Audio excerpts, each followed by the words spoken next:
Hi friend, welcome my YouTube channel मामू lifestyle मो दीप्ति आपण मानक स्वागत जनाऊँ। फ्रेंड्स चलतु देखि नबा आजिर वीडियो रे अछि अंडा रेसिपी।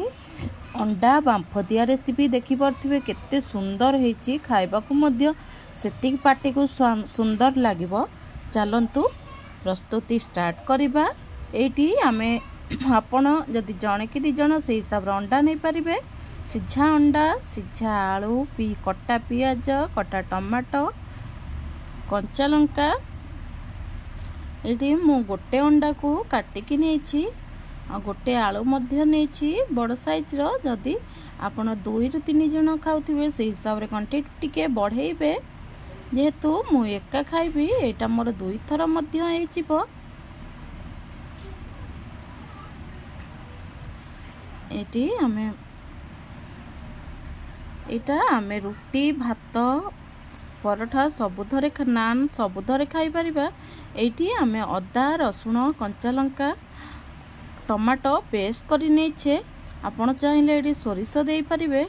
एबे आमे से जो पेस्ट करिकि रखिथिले से पेस्ट आमे ई अंडा रे देई दबा। एबे आमे स्वाद हिसाब रे लूण दबा, स्वाद हिसाब रे हळदी गुंड दबा, स्वाद हिसाब रे लंका गुंड दबा। एटी आमे अंडा तरकारी मसला ऐड करिबा।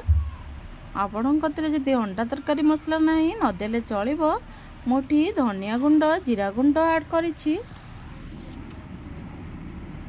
आपण धनिया गुंड, जीरा गुंड मध्ये बाटिकी देई परिबे। एटी लास्ट रे आमे सोरिष तेल देबा।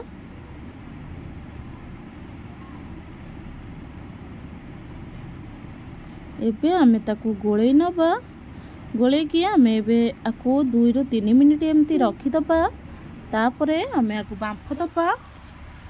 जेमती भल्लो करी गोळेबा, जेमती सब मिक्स हे जिवो, अंडा देहरे सब जेमती मिसी जिवो। आमे एबे आकू किछि समय रखि देइथिले। जदि 10 ରୁ 15 मिनिट आपणको पाखरे टाइम अछि ताले आकू रखि पारिबे, नचेत 2 ରୁ 3 मिनिट आकू अति कम रे रखि पारिबे। एबे आमे गोटे टिफिन नबा। से टिफिन रे जो अंडा को गोळे की रखिथिले एबे ताकू देई दबा। आ मसलार पानी एबे आमे ताकू तादर टिके पानी देई दबा। एबे हमर पूरा देखि परथि रेडी हे जाइछि। एबे आमे आकू ढांकुणी देई कि पानी ता कड़े रे देई कि आमे आकू एबे स्टीम दबा। जदि आपण कतिरे स्टैंड अछि आपण आराम से करि परिबे। जेहेतु मो कतिरे स्टैंड नथिला, मो ए उपाय रे करिछि। एबे आमे आकू ढांकी नबा।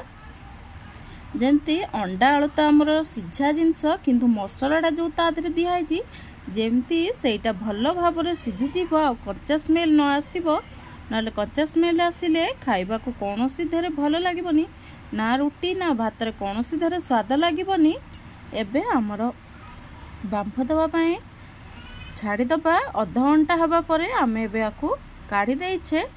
अति कम रे 40 ରୁ 45 मिनिट भितरे आमे आकू एबे काढ़ी नहीं चेड़ी देखि परथि केते सुंदर आ स्वादिष्ट मध्य देखाउची। तेल मध्य सब ऊपर को चली आछि। बहुत कम तेल मध्य देइथिली। एटी हमर प्रस्तुत हो जाइछि बांफ दिया अंडा मसला। एटा रुटी, भात सबुधरे आपण को बहुत बढ़िया लागिवो। थरे एई परि निश्चिंत बनांतु आ घरे समस्त को खाइबा को दियंतु। समस्ते बाबा कहिबे एटा तो मोर बहुत पसंद। मु तो ये रेसिपी बहुत थर बनै कि खाइछि। देखि परथि ता ग्रेवीटा मध्य केते बहलिया हेछि। पखाळर मध्य बहुत बढ़िया जमी जीव संग माने। जदि मोर कौनसी रेसिपी आपण मानकु भल लागुथाए निश्चिंत गोटे लाइक करिवे, कमेंट करिवे, सांग मानक सहित शेयर करिवे।